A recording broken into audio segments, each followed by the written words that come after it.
Be all about uh, going against our uh,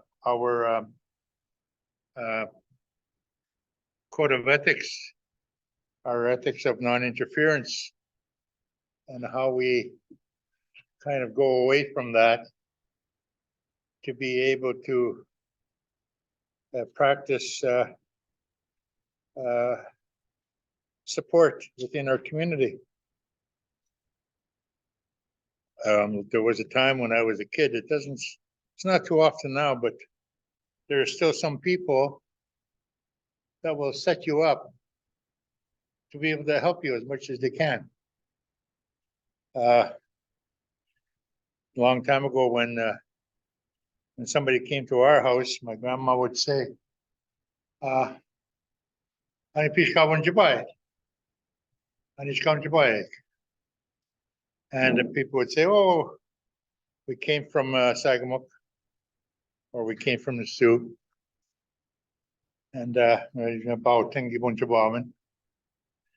And so my grandmother would start to do the cooking. And a lot of times people came to be healed by my grandmother. And some of them came from Minnesota. Some of them came from further than that. Some came from Niagara Peninsula. And first thing she would ask them before they ever asked for anything is, how far did you just come? How long did you just travel? And they would tell her and that, and she would start to cook. And some of them would say, "Oh, I ate already. I didn't come here to eat. I came here to get well." And she said, "Well," she says, "you'll have to eat first." And she said, "Well, everything I eat comes up." And she says, "Well, that's part of the healing. Is you're going to eat, and you're going to be able to eat. As a matter of fact, you'll be asking me for more." And she would cook, and then she would invite them to eat. And sure enough, these people would eat, and they would be asking for more. And they say, "How come? How come it tastes so good?" And she says, "Well, I stood here for an hour cooking this food, making sure that all that kindness and love and healing went into that food. I put the healing right into the food. I also put something in it that would make you hungry." And that. So I grew up learning the language of setting somebody up to be able to make that person comfortable when they came, and make them comfortable as they were being healed. Because a lot of people came with the expectation to be paying a lot of money. Because by that time already, there was people caught charging a lot of money to be healed. And my grandmother was one of the few people that did not charge anybody. And the old thinking comes to mind that happens to me nowadays is I don't charge. May long weekend, after we finish what we're doing out on the land, I'll be back on Pigeon Mountain, and we'll be putting people out to fast, and we'll be sweating people before they go and fast. And some people, they'll say, "Well, how come you're putting us through fast and almost dehydrating us, and then you're setting us up on that mountain?" And they say, "Well, you'll see why after. When you get up there, and after the first, second day, you'll see." But a lot of people don't come there because they don't believe that it works because it's free. And if people would understand, because there's no charge, it makes it even more powerful. When you can do something that doesn't cost anything, to have God step in to give you a hand, it becomes even more powerful. And so a lot of times there is that the language is not there. A lot of times for us to prepare. And I'm unlucky because I was in the midst of that when my grandma went to help people and get them comfortable enough that they would heal themselves, because they would say, "Well, what are you going to do with me? It's not what I'm going to do to you. It's what you're going to do, because you put yourself in this state. I expect you to get yourself out of this state with the help of Creator." And because a lot of times, if you have certain things happen and you come there, most of the time you come there and you're nervous and you're scared and you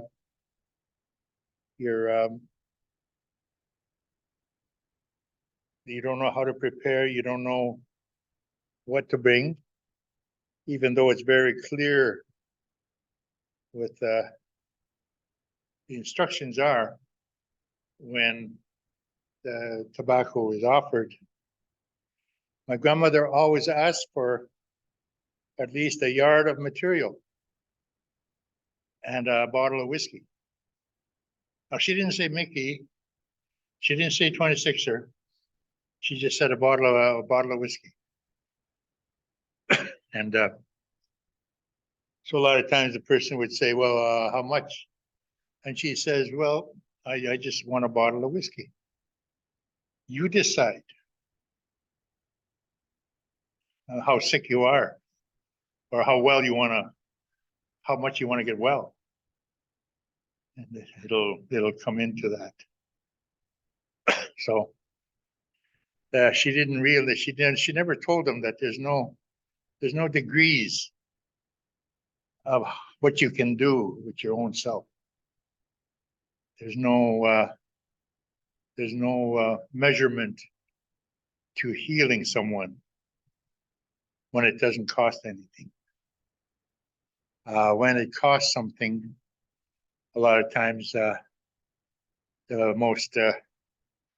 more the person charged, the more motions there was, the more preparations, the more rules there were, and the more show there was, the greater the song.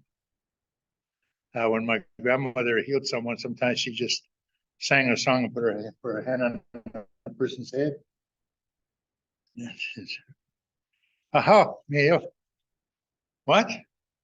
That's it? Huh? Yeah, that's it. Yeah, you were ready for my hand by the time you got there. And that is I guess, trying to teach the words and trying to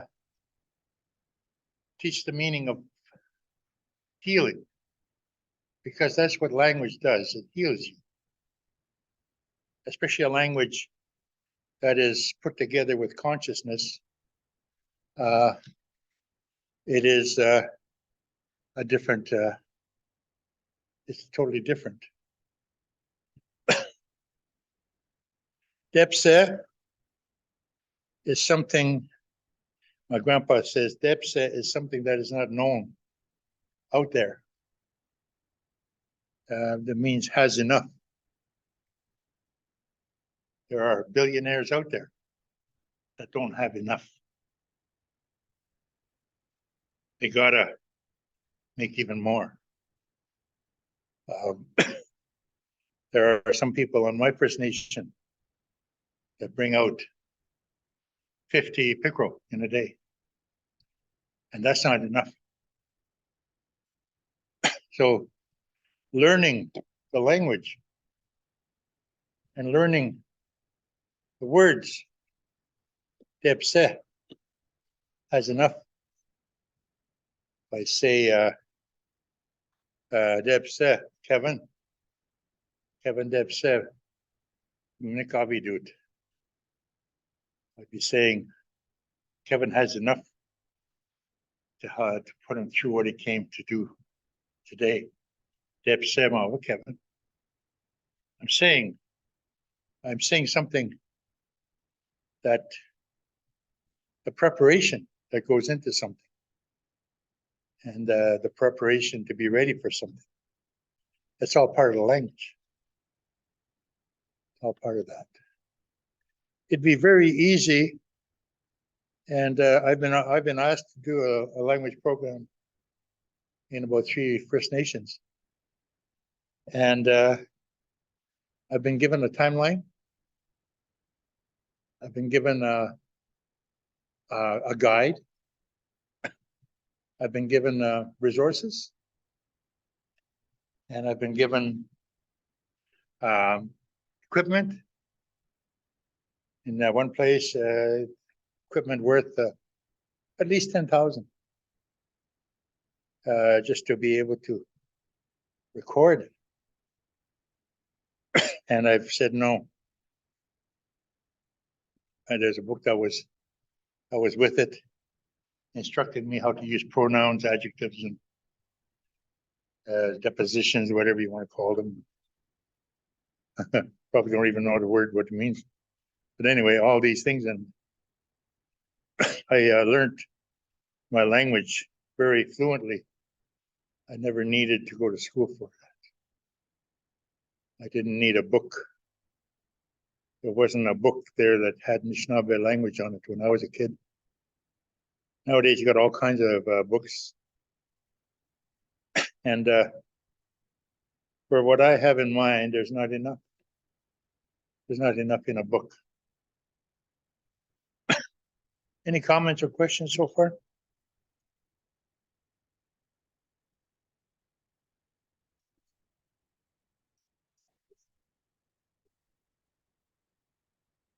Gawin depsesin. Gawin depsesin. Yeah. Not enough. Gawin. Gaawin.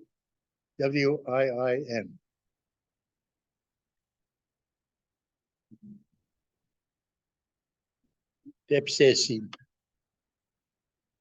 You'd say depse and then sin. S-I-I-N. Depsesin. Gawin depsesin.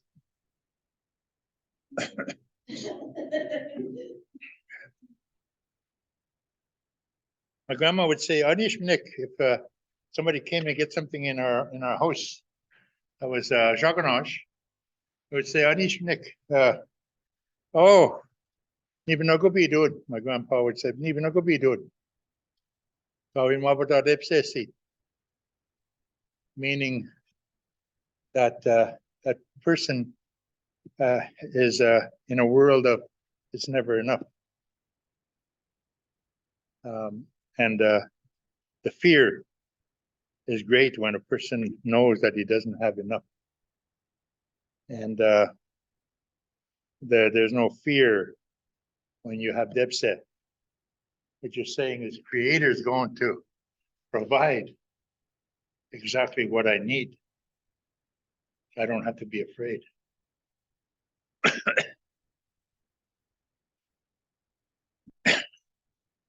Depsini is actually means he has enough stones. He has enough stones. I guess a long time ago, Anishinaabe must have ate stones to break up their food. I don't know. But it would refer to a partridge that's been hopping around with a sandy soil. And the partridge is gobbling up a bunch of stones, small stones, in order to break up his food in his gullet or whatever you call it. And it's helping him to. So when the partridge jumps up and flies away, the person watching would say, "Oh, Gidepsini, got enough stones." And so in our language, with one another, Depsini means they've eaten enough. And Depsini, if you say Depsini, when you get up, you'd be saying, I've eaten enough. Depsini, if you've eaten enough, Depsini. If he's eaten enough, you'd say Depsini. Oh.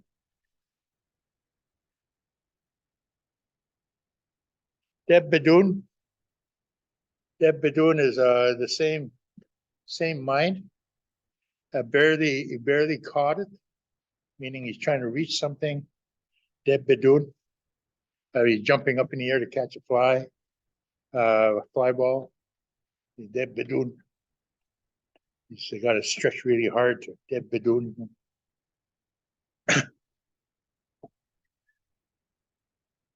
Den Ba. Den Ba is enough sleep. Me Den Ba. I had enough sleep. I'm going to have a good day. I'm not going to end up like Renee there, falling asleep when I'm sitting there.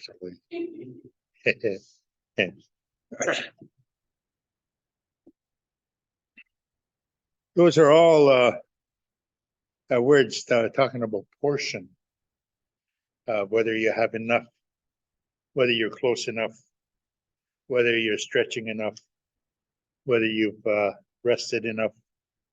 Those are the words that you use. If you ever hear me at Timmy Hortons stopping for coffee, and if there's a Anishinaabe in there handing it out, how come only one coffee? Oh, maybe Nick Dips. That's how much I have enough for. Just one coffee. Don't have enough tokens. Don't have enough gift cards.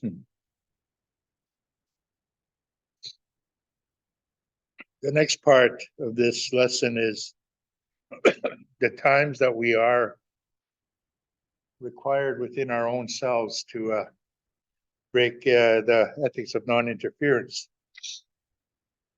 and starting to ask rather intrusive questions. And the times that we will ask intrusive questions is when we're trying to figure out how much person needs that we need to help them. In what way could we help them? In what would we need to help them? And how far do we need to go to help them? And those are the reasons for the questions. Anishinaabe ba jai. Where are you going? I ask you that if you have enough daylight, get where you're going. If you have enough money, gas, if you have enough rest, you need to take somebody with you that's going to help you drive. Do you have enough time to catch the plane if that's where you're going to be going? But without the reason for the question, it's kind of intrusive. But among our people, the person, as soon as you ask the question, the person already knows, especially if you're talking to my grandmother or my grandfather, the person would already know that they are going to be being afforded some help. And they are free to ask for whatever they want or whatever they need. The questions are there usually, how much can you help these people? How much can you help this person? When I was very fortunate to grow up in a community that was multicultural. I lived with Finlanders, Swedes, Yugoslavians, Polish, British, English speaking, French speaking, and African. And it seemed like the being in a conscious state of giving and receiving was totally different. There were sometimes all kinds of deterrents for you to try to be able to get help, to be looked down upon favorably. Sometimes there's a door, a sign right at the turnoff. Beware of dog. Well, Anishinaabe people know why the importance of a dog, and so forth. So you'd say, okay, I got to adjust my language to that. And sometimes there was high fence around a property. Sometimes there was no trespassing sign. Everything was compartmentalized. We learned that from Juggernaut. Up until that time, somebody else's yard was our favorite shortcut. We didn't use that after that. We couldn't. The rules of compartmentalization, the rules of units, the rules of time. We were introduced to a lot of what our people used to call not enough, never enough. We came from having lots to not having enough. And it was a notable transition, I guess I would say. My grandpa knew how to, because he was an inherited chief, he had all the teachings of an inherited chief. And because my grandmother was a medicine woman, we were pretty well caught up with the game. We knew how to respond to the visitors. And we knew how to teach them through the consciousness of the language. My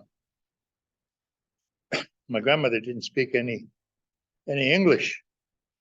She couldn't say, did you want to eat? Are you hungry?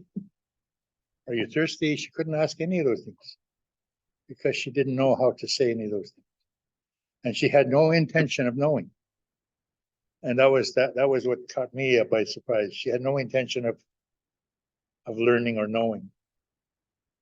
And so when somebody came over, she would walk over to the stove and hold up the tea at the teapot. Okay? And yeah. And there would be one person talking all the way through. My grandmother would be doing with the body language and pointing at certain things. And she eventually started to work with some tourists, some very rich people. And I was always amazed when I got older. I said, how did she know the menu? How did she know how to cook for these people? When the only thing sometimes that she had at home was beaver and potatoes and salt pork. How did she know to do what she did and to be very highly respected for what she did? That was a funny thing.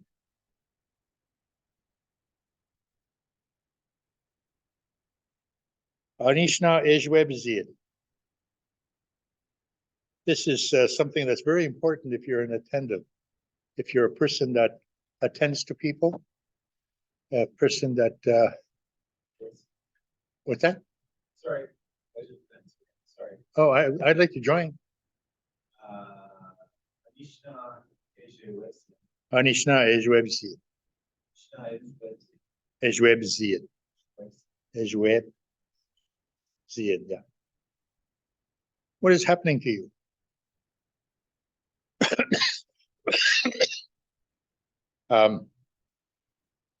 I was teaching some nurses and some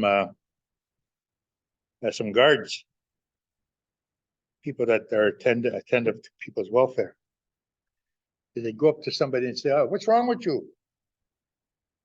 See, that language, you've already decided there's something wrong with this person. It takes away the responsibility of reassuring you what this person needs. In a detox center where things get pretty rough, most of the natives were, most of our clients were natives. And because they're, when you're an Anishinaabe in a city, you're a minority. And because you're a minority, you're also very, very highly visible. And then you stagger down the street to be even more highly visible. You know? So that's one of the reasons why they got me to go and work in a detox, because the people that were staffed there didn't know how to handle a drunken Indian. And then when you have a person come to the door, me, I'd say, "Anishnash Rebbe."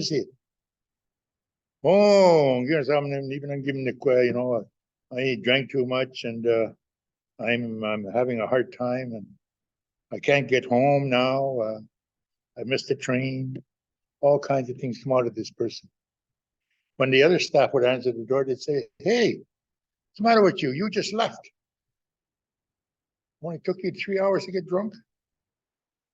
Took me less than that, you son of a." You know, there goes the argument. Watch the question you're asking. You just might get the answer. You know? So it's very important sometimes in among people that understand being helpful, wanting to be helpful, being friendly, and so forth. Are you being friendly because you want to help, or are you being unfriendly so you don't have to help? That's the thing that's very, very highly visible to a person like me, because I've been in both places. Anish Kaje Kabijik de Goshnan. Anish Kabijik de Goshnan. How did you get here? When I was a kid, there was lots of ways. You could get there by car, by canoe, by plane, by boat. You could walk there. You could have gone to visit somebody, then came over to where we were. There's all kinds. That's a big question. And it tells you how far this person came. It tells you how hungry he is. It tells you how thirsty he is. It tells you how much he needs to freshen up and wash himself and sit down and have something to eat. It gives you a whole bunch of information. Very intrusive. But in the case of someone that knows you, as someone that knows, they're going to get well fed and well looked after. How did you get here? There used to be cabins. The place from Naughton to Penage Lake is about 14 miles. And they used to have a place to stop off about 8 miles into towards Penage. And there was a lake there, small lake, and a bridge. But all the old guys, they made little shacks along the road, between the road and the lake. They had all kinds of little shacks sitting there. And if you came by boat, came up the creek and crossed the lake, you'd be on the other side of the lake. And when you're on the other side of the lake, you smell the fish frying, especially if it was dinner time or supper time. You could smell the fish frying all the way across the lake. Even when the wind was blowing the other way, you could smell that fish frying. And that's one of the reasons why they built those houses. There's about 5 houses, 5 little huts. People could visit. People could visit the old people. I'm thinking of building a shack there when I retire. I can get company. And just it's a wide open door when people know you camp there to not be invisible. So most of the time I would be able to say, Anishinagabe Shitugushna. How did you get here?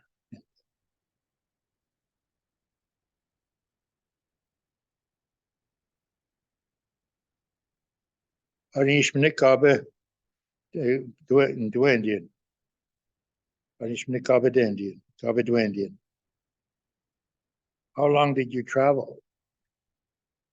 How hungry are you? How tired are you? How much rest do you need?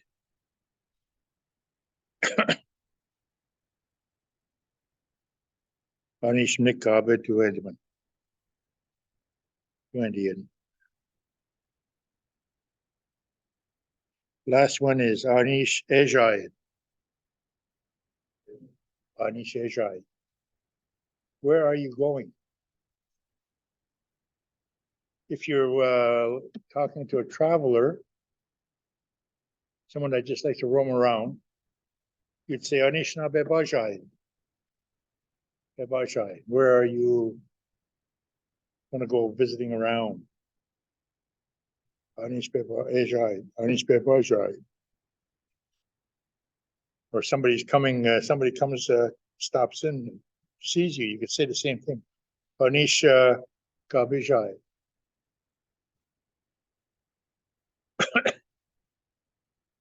Where are you going?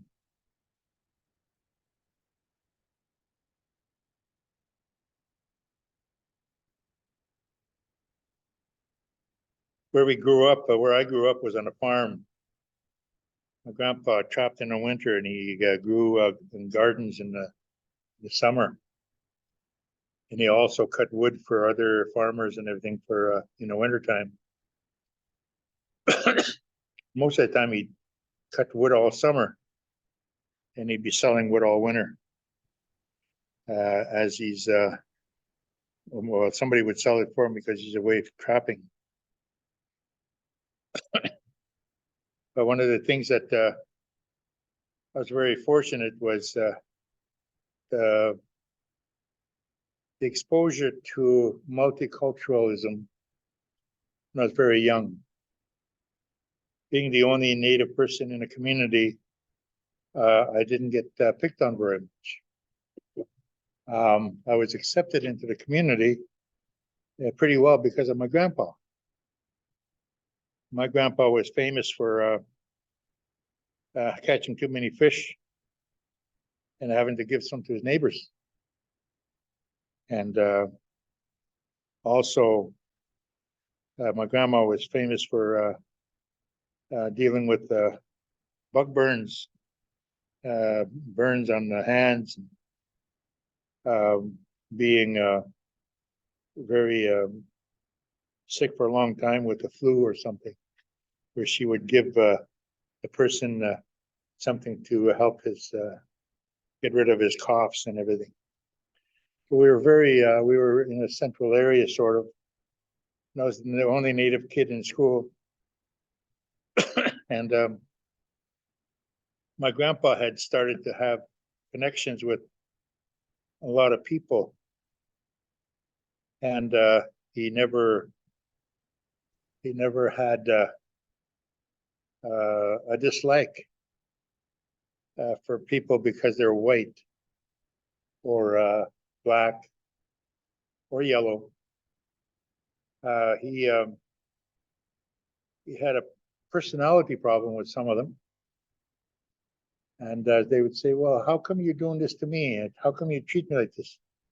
He said, because you act like I should treat you like that. When somebody acts like you do, how else do you expect them to behave? How else do you expect them to treat you? So a lot of times it wasn't because he was racist, but it was simply because if you were going to act in a certain way, you're inviting something. And I learned that. I learned that from him in a way that to this day, I still pick my fights. I'm still able to understand if somebody wants to be pretty dark with me. I just, okay, I'm out of here, man. And being able to guess you call it stick handle. You know, the stick handle around some people. Uh,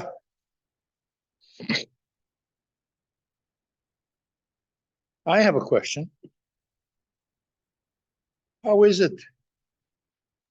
How does it fit with you, any one of you, when I explain some of the meaning of these words, some of the meaning of the conversations, some of the explanation of what I'm teaching here?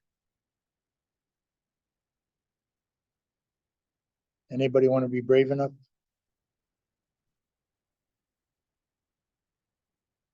Okay, you've had your chance. How does it sit with us? Sit with us. Yeah, how does it sit with you? How does it, would it be better if I just taught you words? Understand.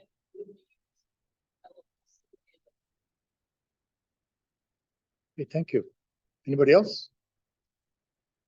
The only thing that's coming to mind is like, in terms of like, let's say you're in a conversation and someone asks like, Anish, is I like, I have no idea how to reply, right? I just feel like.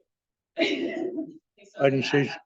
for me, the way I'm processing it, okay, I'm getting one part of the conversation, but there's no like, how do I reciprocate conversation? That's good. I gotta get this. I'm sorry. Yeah. My doctor, I'm waiting for my doctor.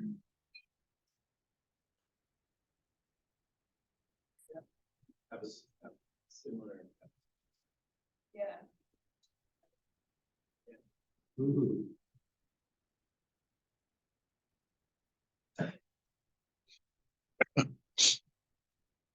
Yeah, I can, that's why I'm asking the question.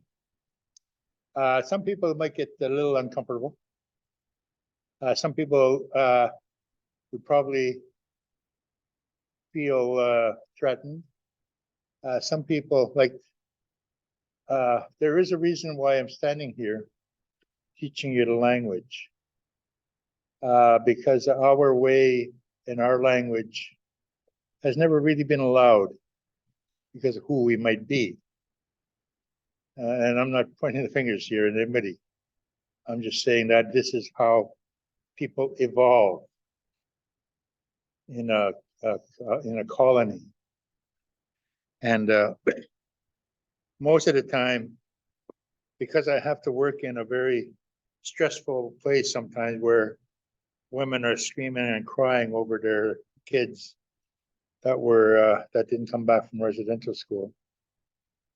And I have to take a look at that and describe that in the only way that my people can ever heal.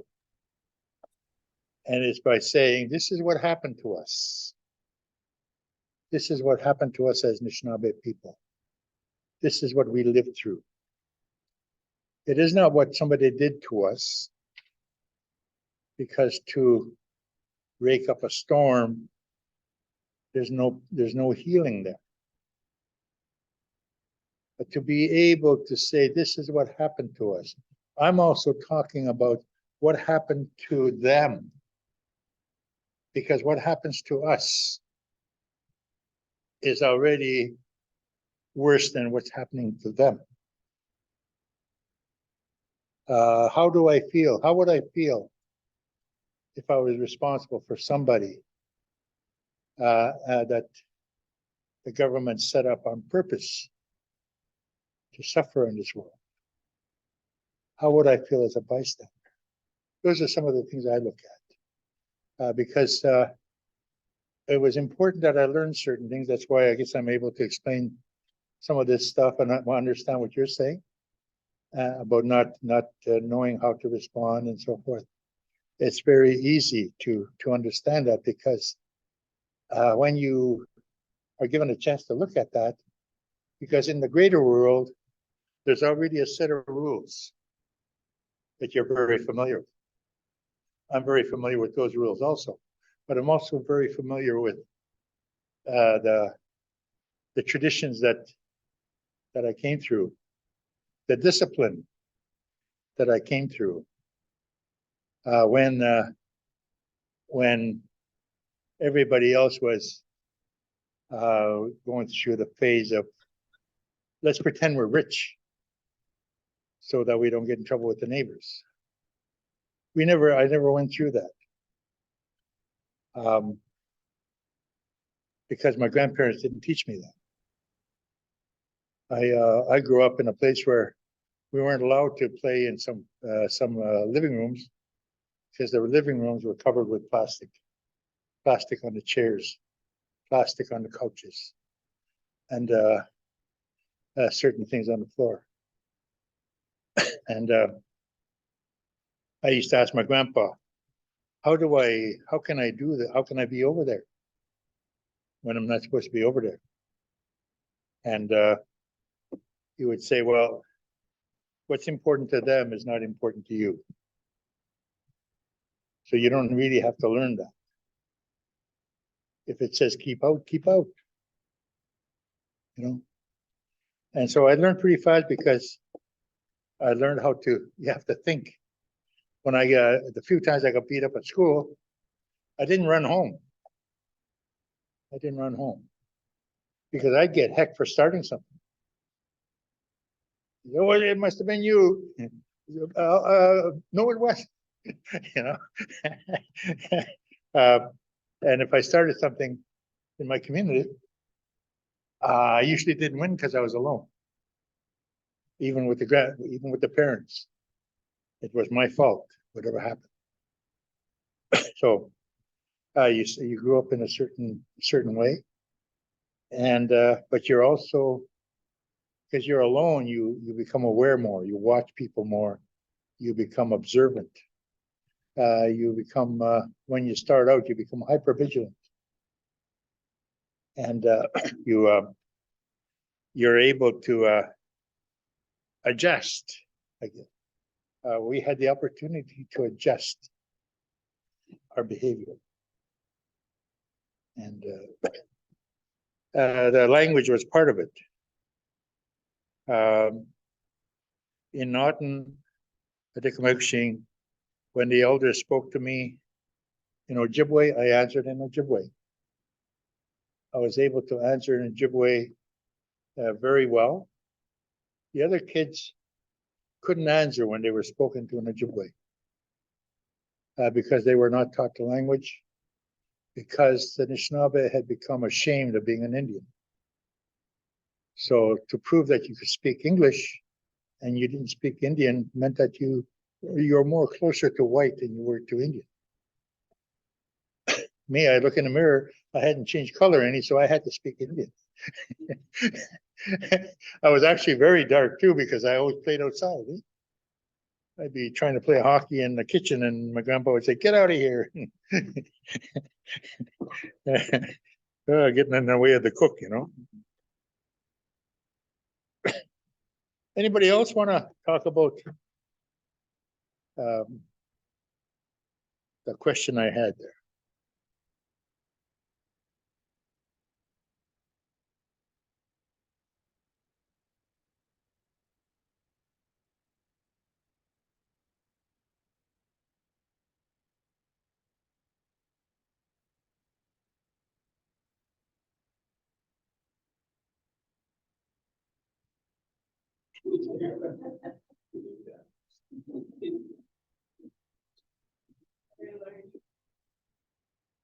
That's okay. I just think it's essential. Sense of we're not translating English words to Anishinaabe words. Right? We're not doing that. We're looking at Anishinaabe words and phrases from your cultural knowledge base, and so this is a cultural force. This is a language force. Right? That and I think it's essential that the two are together. Right? Mm-hmm. It's good. Yes. Yeah. I mentioned something the other day. These are the, we use the Delhi in the right purpose. Mhm. Okay, Yeah. That's why it's really significant. So because of part of our daily life that we have to have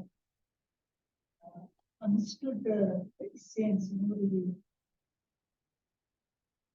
the expressions, the speaking the language.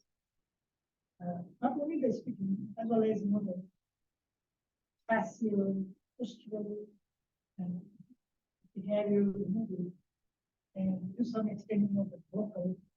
So that is the relationality, the relationality. okay, That also express when we speak, we spill out this word. So that I think okay. That makes a lot of sense. Yes, is very thank you. practical in our daily life. Yeah, thank you. I want to thank the people that gave me some feedback. It's pretty reaffirming for me, I guess.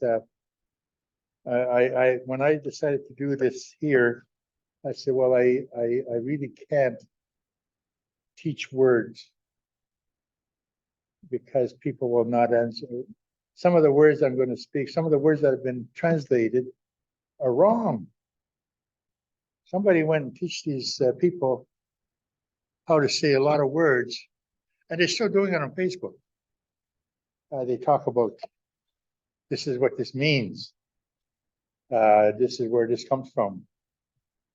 And there's not too much that can be said on Facebook or anywhere where I can't have the original knowledge by people that have been speaking that language for at least 13,000 years. And when I got it, there had been no translation. There had been no interpretation. And it was given to me in living color. And it was given to me in present time. And I've had to go against societies. Right now, I'm in the midst of something on my First Nation. And my question for Atikameksheng to the chief is, if they have a true understanding of wanting to learn this language, I'm not even going to respond until I hear Atikameksheng instead of Atikameksheng. Because my ancestors is one of the reasons why I'm here today. My ancestors living up to certain things. And me, in my way, I can also include Finn people, Swedish people, and Italians, because I've lived among them. And I'm one of the highest,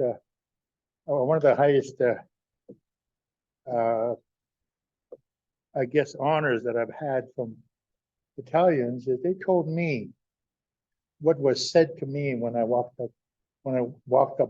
said about me when I walked out of a room.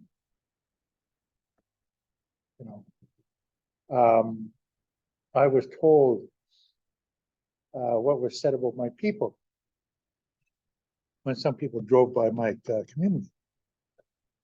And I knew it anyways. I knew it because energy, what people think and what people say, it goes into energy. It's among us. It goes into our being. And so I knew all those things. And when I was asked to do that, I said, yeah, okay, well, I'll take a look at it. And I took a look at it, and I would not want to learn a language, teach a language like that. If I were to be told how to do this here in a different way than I'm doing it, it probably wouldn't last very long. I can only get used to repeat a word 4 or 5 times at the most before you'd fall asleep, or you'd put me to sleep. And I don't believe it because I don't believe some of the words that have already been translated. Jigu is asked to most people today, as a result of teachers that have been taught how to teach in Thunder Bay. Jigu is asked today means bad boy. There is no such meaning of that word in Ojibwe. There is no way you can judge a young person like that. Ibadze, he's a bad person. He's an evil person. Again, there is no such word meaning that in my language, that he's bad. There is a meaning, a very, very beautiful meaning, Ibadze, meaning he's kind of lurking around. It describes what he's doing. Poor prostitute is bebomjikon.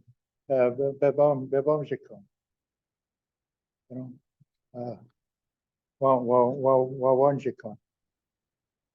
And it just describes this woman, what she does. She walks around the block. She walks around on the street. And that's describing this person. It is no way describing anything negative or anything at all. It is just telling somebody who's watching what this person is doing. I don't know how many words I've seen on information. I'm reading a book right now, and it talks about the same thing. So isn't it neat that I can actually say something different? Miigwech, a word that's that easy. Miigwech, which means he gives, we receive. Because some of us don't know how to receive. We only know how to take. Some of us Anishinaabe people don't know how to take. We only know how to receive. It's nice to be able to respond to somebody that says, Miigwech, he gives. It's time for us to receive. That is the whole meaning of that word. There's a lot of people that teach the language who say it with pride. We don't have a word for goodbye. And one of the most important words in my language is aninguna. It is up to him whether I see Kevin here next week or else on the other dimension, somewhere down the road, somewhere down the line. The idea is we've already accepted that because he's the boss, not us. To understand those, it's probably one of the, it is also the word in the lodge that is used to support what a person is saying and adding his strength to that saying by saying Aninguna. When a person does the prayer and he prays Miigwech for the water, Miigwech for that clean air we breathe, Miigwech for the emotions to experience this life. And somebody is saying Miigwech to all those things, and a couple of people say Aninguna. That adds power to that prayer. The Miigwech. Long time ago, when people used to dance Miigwech, we used to do the grass dance for the medicine on this world, and we dance.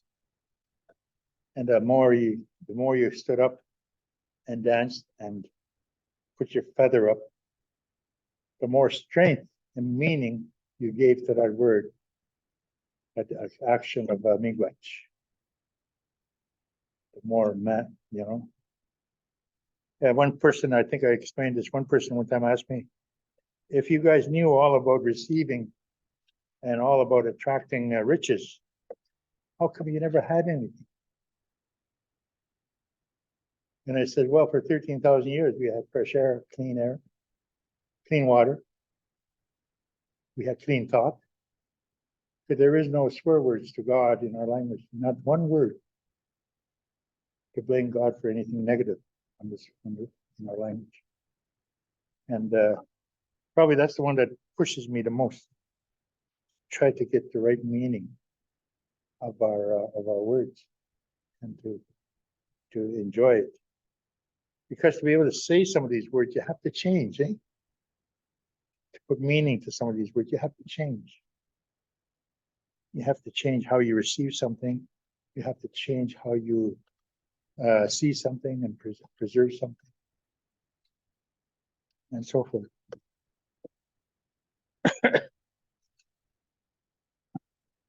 So believe it or not, I just did my evaluation. I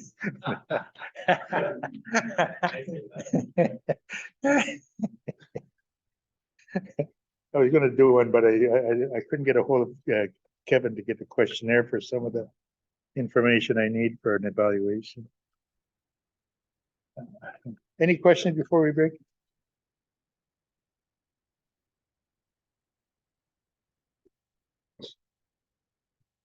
I got another question. No, I'm just kidding. Thanks, eh? You got